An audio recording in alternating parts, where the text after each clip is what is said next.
Assalamualaikum warahmatullahi wabarakatuh. Perkenalkan, nama saya Kuntajian Syahida dengan NIM 250407551055 dari kelas C25B dan dari Reka 5 Arung Palaka. Di sini saya akan menjelaskan mengenai panorama dan kompas.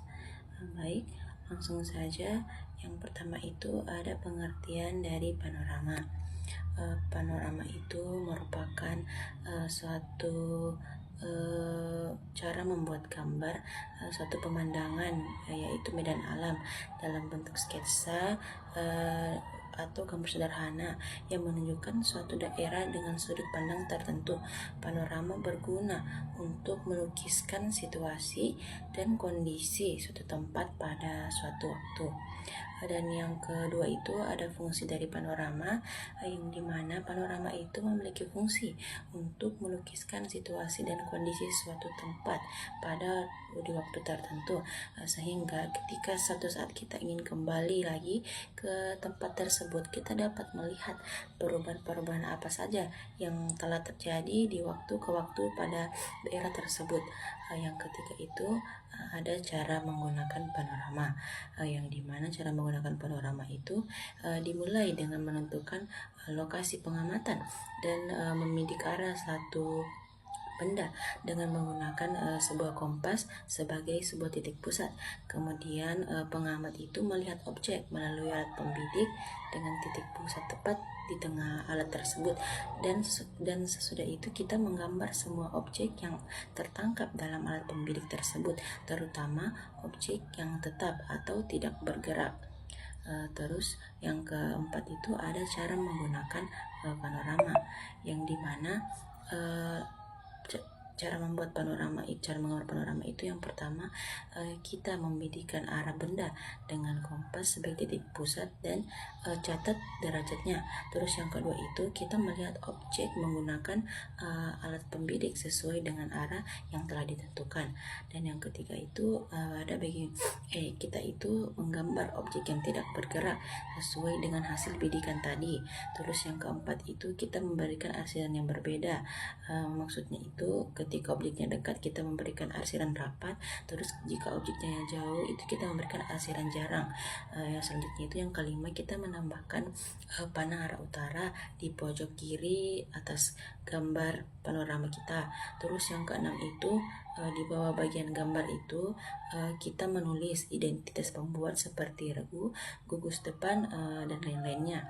Terus selanjutnya itu kita menulis waktu dan tempat pembuatannya. Terus terakhir itu kita menambahkan keterangan untuk masing-masing pada arsirannya.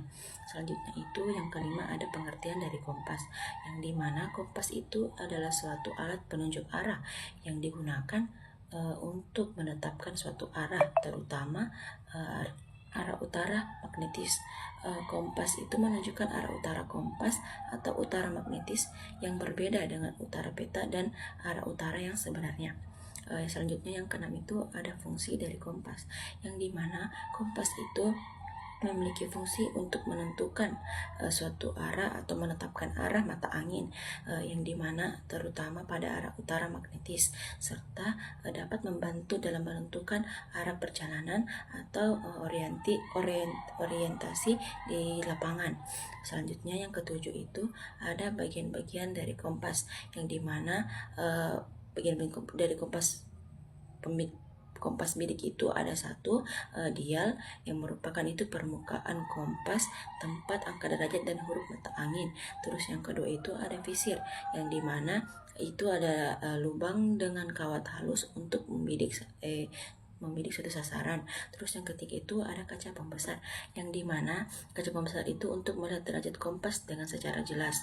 Terus yang keempat itu ada jarum penunjuk, yang dimana di jarum penunjuk itu menunjukkan arah utara magnet.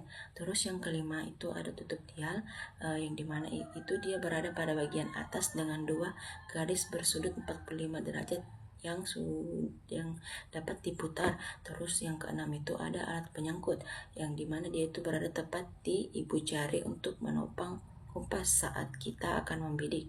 Selanjutnya itu yang kedelapan ada cara bagaimana menggunakan kompas.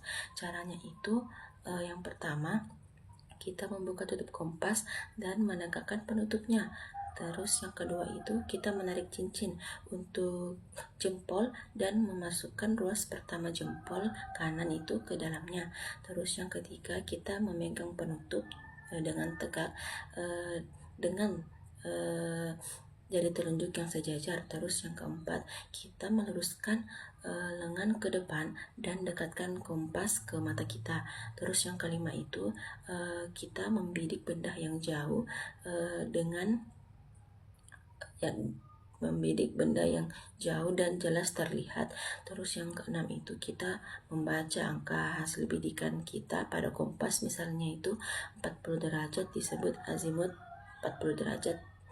Terus yang ketujuh kita itu bergerak menuju ke titik yang dibidik dan lanjutkan ke titik berikutnya.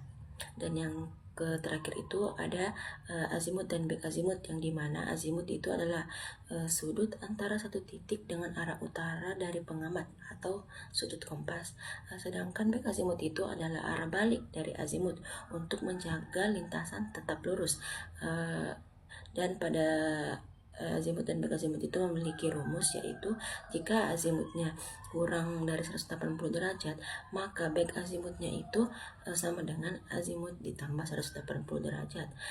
Sedangkan jika azimutnya itu lebih besar dari 180 derajat maka back azimutnya itu sama dengan azimut dikurang 180 derajat.